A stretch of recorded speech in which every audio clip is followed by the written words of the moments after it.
அறிஞர் தென்கட்சி சுவாமிநாதன் இருந்தாங்க இல்லையா, இன்று ஒரு தகவல். அவரை நான் ரொம்ப வணங்குவேன். ஏன்னா அவரோட 7 ஆண்டுகள் நான் பயணம் பண்ணுவேன். அற்புதமான மனிதர், அருமையான மனிதர். ஒரு விஷயத்தை உண்மையை சொல்லிட்டோம்ல உங்களுக்கு, ஏறத்தாழ 40 ஆண்டுகள் மேடையில் பேசிய ஒரு மேடையில் கூட ஒரே ₹1 கூட அவர் வீட்டுக்கு எடுத்து போனதில்லை. இது எனக்கு தெரியும். அத்தனை பணத்தையும் ஒரு முகவரிக்கு அனுப்பிடுவார், ஒரு ஏழை குழந்தையின் முகவரிக்கு அனுப்பிடுவார். அவர் பாதையில் தான் நான் இன்றைக்கி ஒரு 12 பெண் குழந்தைகளை படிக்க வைக்கிறேன். அவர் தமிழ்நாடு முழுவதும் பண்ணார். ரொம்ப அற்புதமான மனிதர் சார். அவர் மாதிரி அவர்கிட்ட தான் நான் பல பாடங்களை படித்தேன். பல பாடங்களை படித்து கொண்டவன் நான் தான். குறையாக வர்றதை கூட நிறையாக பார்க்குற பழக்கம் எனக்கு வந்ததே அவரால் தான் சார். உண்மையில் சொல்கிறேன். எப்படிப்பட்ட மனுஷன் தெரியுமா? தென்காசி பக்கத்தில் போய் பேசிட்டு குற்றால அருவியில் குளிக்கலாம் நானும் ஐயாவும் காலையில் போகிறோம். அதெல்லாம் அனுபவம், கூட இருந்தது அனுபவம். அவரோடு பிர்லா கோளரங்கத்தில் பயின்று வேலை செய்கிற 2 நண்பர்கள் வந்திருந்தாங்க. பார்த்துட்டாங்க அவரை. சாமிநாதா, இந்த அருவி கொட்டுற உயரமான இடத்துல இருந்து நீ இன்று ஒரு தகவல் சொன்னால் எப்படி இருக்கும்னு கிண்டல் பண்ணாங்க. ஐயா சொன்னார் சிரிச்சுக்கிட்டே, நல்லா தான் இருக்கும், நீ ஏன் வீட்டுக்கு தகவல் சொல்ல வேண்டியிருக்கும்னாரு.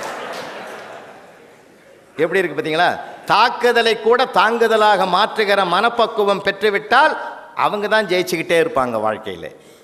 ரொம்ப அனுபவம் அவர்கிட்ட நிறைய நான் பார்த்துருக்கிறேன். வைகை எக்ஸ்பிரஸில் புறப்பட்ட மதுரைக்கு வந்து விழுப்புரம் ஜங்ஷனில் நிற்குது. ட்ரெயின் புறப்படுற நேரத்தில் இந்த ஸ்டாலில் மசால் வடையை கொண்டாந்து கூடையில் வச்சு கொட்டிட்டான். கமன்னு வாசனை வருது.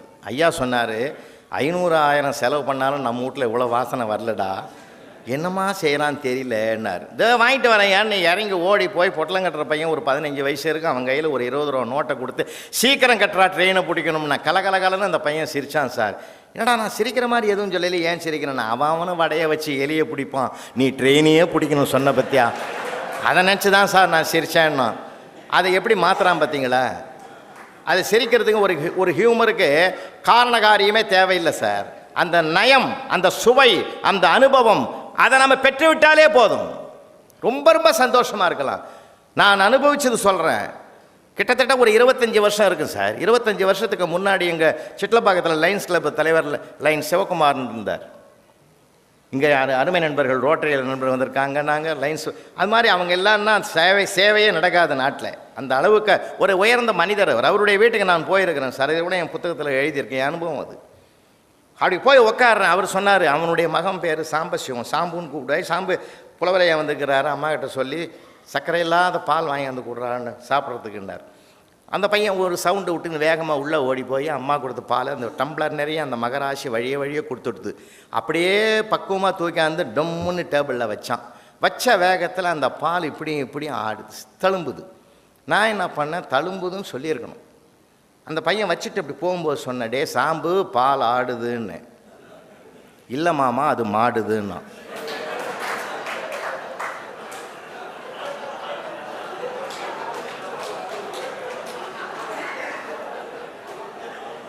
அவன் ஆடுதுன்றதான் ஆட்டுப்பால் நினச்சி, ஆட்டுப்பால் இல்லை அது ஆடுது இல்லை மாமா மாடுதுன்ட்டு போனான். பார்த்தீங்களா? நான் நினச்சி மகிழ்ந்தையா. ஒரு சின்ன சொல்லில் இருக்குது சார் சுகம். அதனால் பிள்ளைகள் பேசினா, யாராவது பேசினா, அது என்ன பேசுகிறாங்கன்றதை காது கொடுத்து கேட்போமே, எவ்வளோ சந்தோஷம் கிடைக்கும் தெரியுமா? அதில் நம்ம கவனிக்கணும் சார். அதுலேயும் நகைச்சுவை இருக்குது சார். புழல் ஜெயிலுக்கு போனால் 15 வருஷத்துக்கு முந்தி, தப்பாக பார்க்காதீங்க, பேசுறதுக்கு தான் 500 கைதிகளை, ஆயுள் கைதிகளை ஒன்றா உட்கார வச்சு நான் ஸ்டாப் ஹியூமர் 1 மணி நேரம் பேசி முடித்ததும் ஒரு மகராஜன் வந்து நன்றி சொன்னான் பாரு. சிரிக்க பேசின புலவர் ராமலிங்கம் நம்ம கூட இருந்தால் நல்லா இருக்கும்.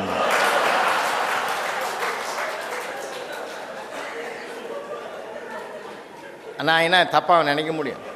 என்னை புகழ்வதற்கு அவனுக்கு தெரியல, அதுதான் அவனுக்கு எல்லை. அது அவன் ஒரு எல்லையை வச்சுன்னு என்ன சொல்கிறான், என்னை உள்ளே தள்ளணும்னு அவனுக்கு ஆசை இல்லை. நம்ம அதுதான் சொன்னேன், எதிர்மறை சிந்தனை கூடாது, நேர்மறை சிந்தனை வேணும்.